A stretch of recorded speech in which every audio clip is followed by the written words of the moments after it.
Lazare était mort. Et quand Lazare est mort, Jésus est venu à sa tombe. Il a appelé cet homme-là. Et Lazare est ressuscité. Est-ce que nous sommes ensemble?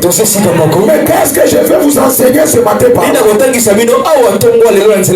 cet homme-là qui était mort, il est revenu à la vie. Ne pensez pas que le combat est fini. Ne pense pas que tes combats sont finis. Parce que tu as connu la résurrection. D'ailleurs, là où tu es sorti, il y a les esprits du séjour des morts. Ils ont su que tu es revenu à la vie. Ils vont te pourchasser. Écoutez bien aimé. Mais toi tu es là. Il a la nouvelle naissance. Dans les péchés. Quand Jésus t'a appelé,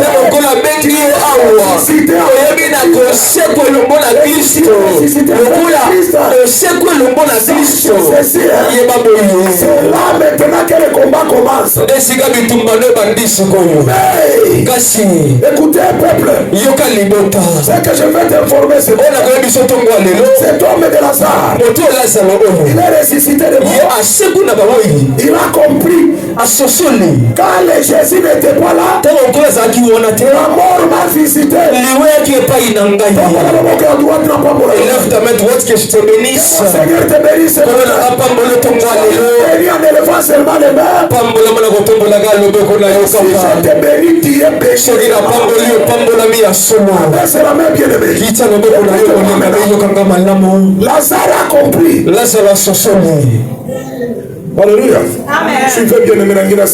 Je vais terminer. Que nous regardons tous. On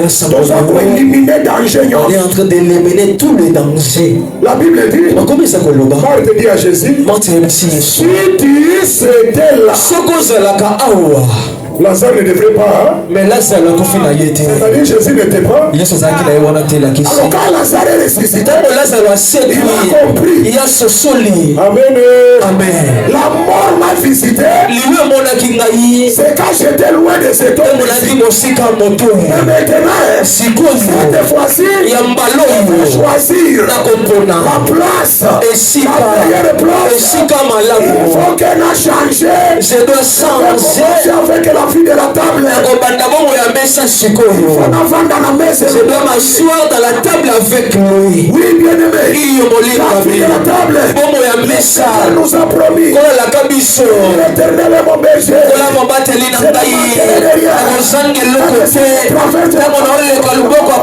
Je ne crains aucun mal. C'est inétable. Le Seigneur nous a promis de dresser une table. Sachez ceci ce matin. Il y a une table que Dieu est en train de dresser. La vie de table, c'est la vie d'installation. Quelqu'un qui est sur la table, il est dans la vie, mais il est très bien né. Il est très bien né. Alors écoutez, il y a les chiens qui mangeaient au bas de table. Alors le Seigneur a dit, ce n'est pas bon de prendre le pain des enfants, de jeter au petit chien. J'ai répondu, même les petits chiens, le bien qui vient c'est-à-dire la sœur l'a compris. Il y a des places. Il y a la table. Ça c'est la place des enfants. Il y a ceux qui tombent là. C'est les chiens. Bien aimé. Aussi, nous avons des chiens. Rencontrons Jésus. Il nous enlève dans la vie de bassesse. Il nous fait monter dans la tasse. C'est pourquoi quand Lazare est ressuscité, il a compris. Il faut que je change la place. Il était maintenant sur la table.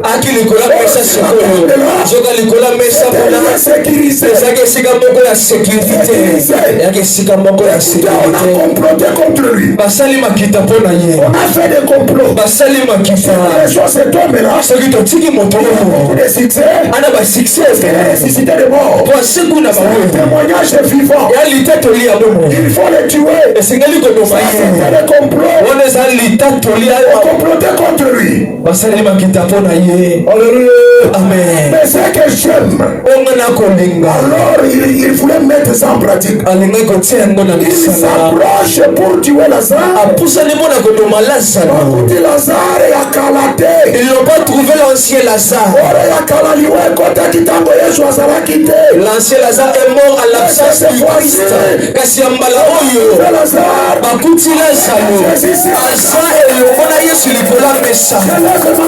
Natongoli yango loboko ya mobali. Nakobendo na mesa esantu na Nzambe. Okomi mwana sikoyo. Olisumbwa te. Nakongoli ya yokombo. Okomi sikoyo mwana. Basalelaka mwana Nzambe likita te. Basalelaka mwana Nzambe likita te. Amen. Mwana Nzambe asawa. Voilà, soyez bénis, ma soeur. Amen, amen. Amen. Changez la vie. Quittez la vie des bas. Seigneur te bénisse. Quittez la vie de la bassesse. C'est la vie que tu montres. C'est la vie de la montée. Alors quand ils sont arrivés, il s'est dit l'autre, il n'y a pas moyen de l'attaquer parce qu'il est sur la table. Que tes ennemis te craignent. Que tes ennemis pour vous. Lokumu ezali mpona yo. Eyamba lokumu na nkolo. Moto nasa komona yo. Même cette maladie te craigne. Une maladie impure, une maladie sale. Quand tu vois comment ça détruit les pieds. On appelait les Africains kaka. Il y a un Africain vraiment. Amen. Tu vois comment ils sont écoutez bien aimé. Tout ce que je te dis ici sur la chaîne. Aujourd'hui, le 26, le 26, crois-moi. Crois-moi s'il te plaît. Je sais comment j'ai passé la nuit. Et la prière que j'ai faite, je ne savais pas qui doit venir ici.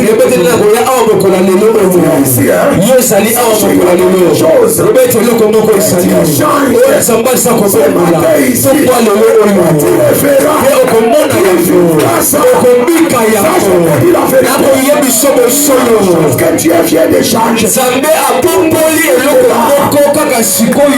Soyez bénis ma soeur. Aujourd'hui même, je suis entré dans la profondeur de la prière. Qu'est-ce que le Seigneur m'a révélé? J'ai vu l'apparition d'un arc-en-ciel. À tout moment je vois ça. C'est le signe que j'ai fait alliance avec Dieu.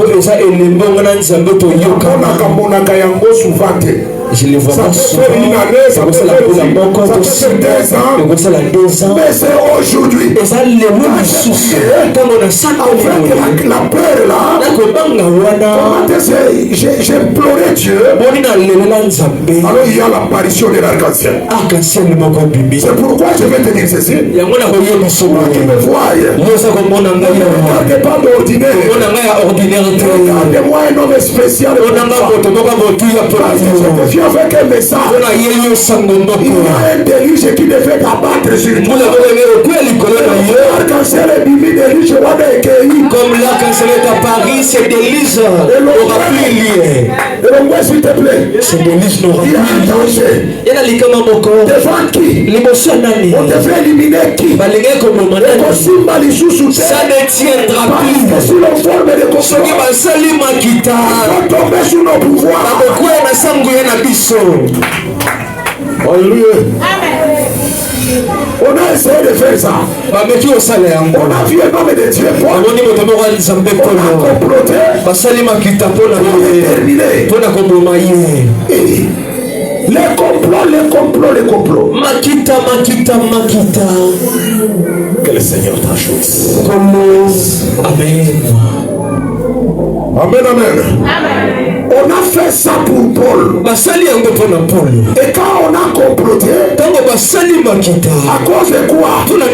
Parce que Paul persécutait l'église. Mais arrivé à un certain moment, il a quitté la zone d'être chien. Il a rencontré le Messie. J'ai bien aimé. Alléluia. Je vais atterrir maintenant. Paul qui persécutait l'église. Un mauvais monsieur. Alors il allait dans les chemins de Damas. Il avait besoin d'aller prendre l'église. Pour les lier. Pour emprisonner. C'est ça sa mission. En cours de route, il a rencontré Jésus-Christ. Alors le Jésus que Paul a rencontré, ce n'est pas le Jésus qui était sorti du ventre de Alléluia. Je ne vous parle pas de Jésus Abimina Liboumouya Maria. Ce n'est pas ce Jésus-là. Amen. Mais je vais vous parler de Jésus. Il y a la différence. Sachez ces choses. Car un enfant nous est, mais un fils nous est né. Un fils nous est né. C'est l'enfant qui nous est.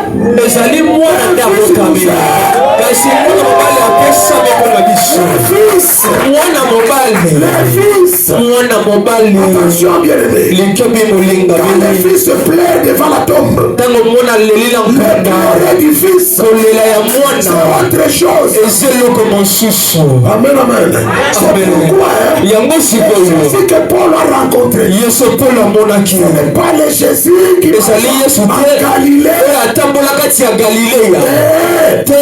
Il a changé l'identité. Avant d'entrer dans la tombe, on a introduit un corps qui était sorti de l'identité de Marie. On a fait entrer ça dans la tombe. Le troisième jour, il est sorti. On est entré dans la tombe. On a trouvé l'ancien corps. C'est Messie a porté le deuxième corps. Glorieux. Amen. Oh, le corps glorieux. Un corps que le ciel est capable de si ça arrive devant la porte, c'est comme il aussi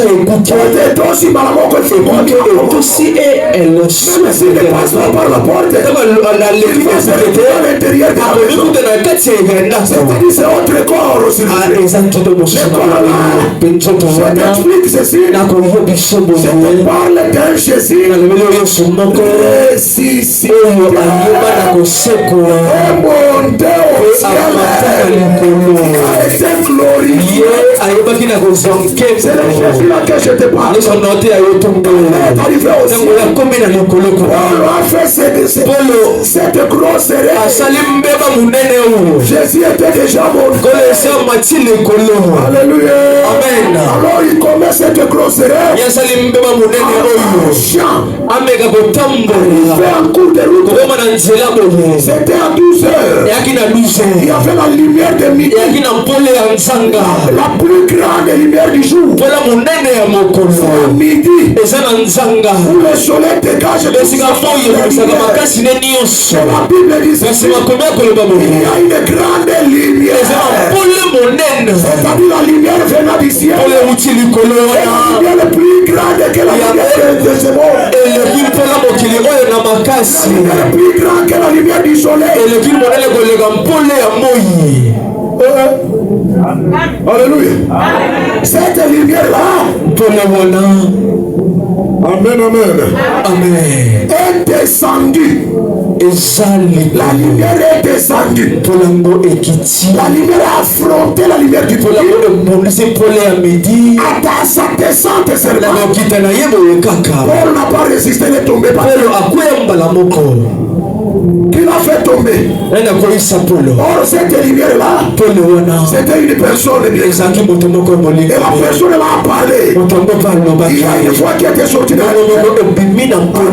Attention sur moi Jésus. La lumière s'était présentée. En disant, ce n'est pas la lumière habitée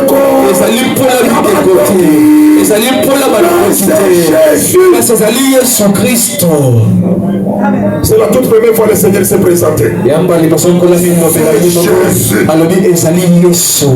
Église, je t'informe, le nom propre de l'Éternel, c'est Jésus.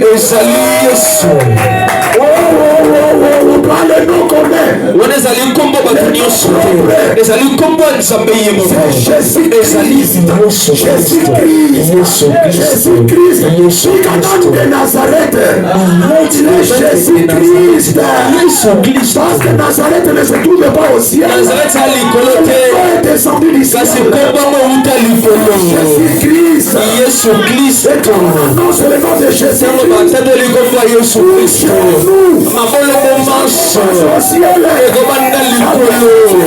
ekiti awa na se ya mabele elongo se kofutama liboso ya kombo na nzambe oyo.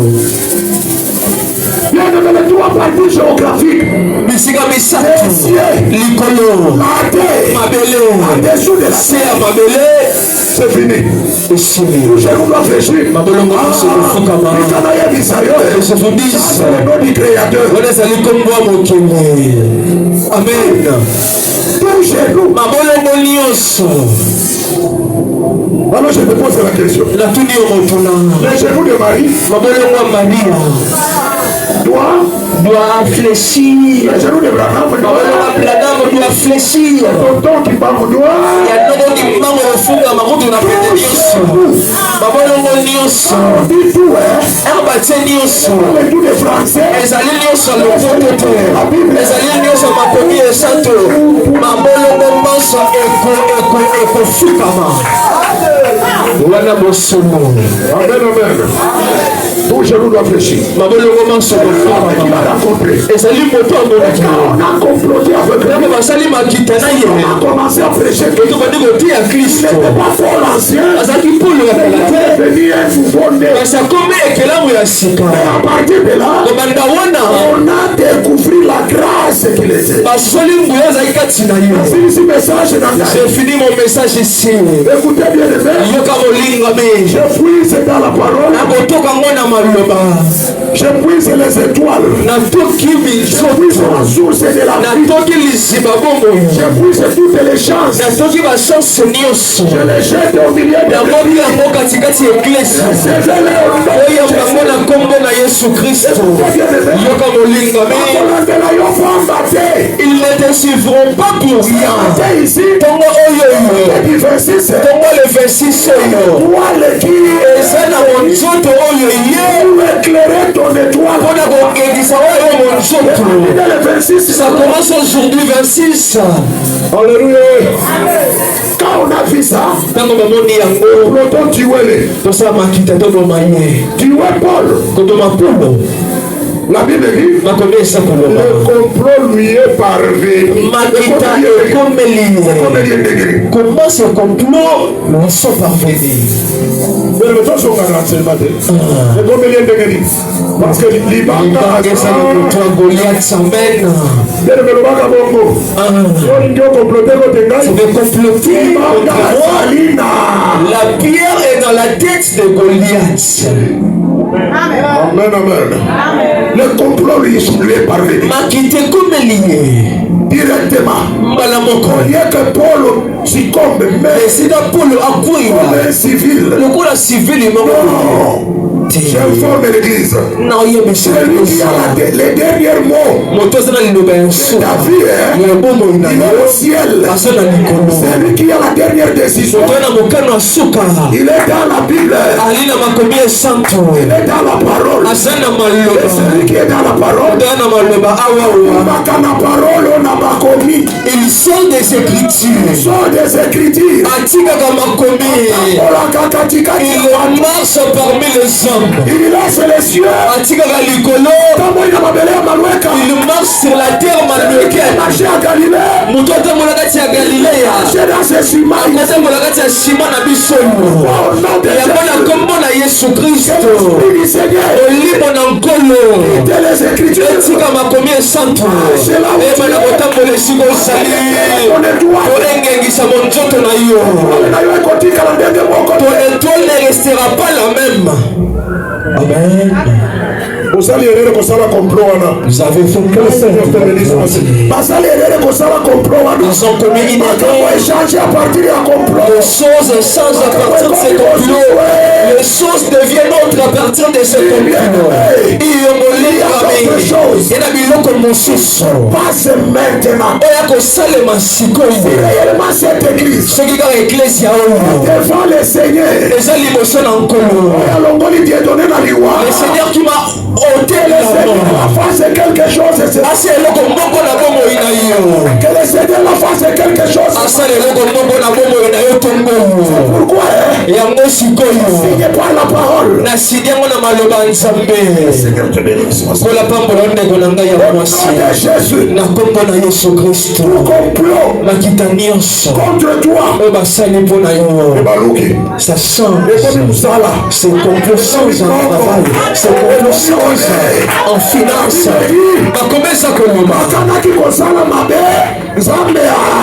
Ils ont voulu me faire du mal, mais le Seigneur l'a changé en bien. Dieu change le mal en bien.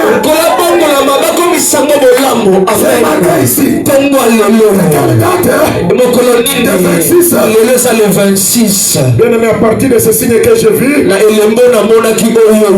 je frappe ici sur la chaise. Je peux me permettre même de jurer. Cette semaine, il y a un signe qui va se manifester dans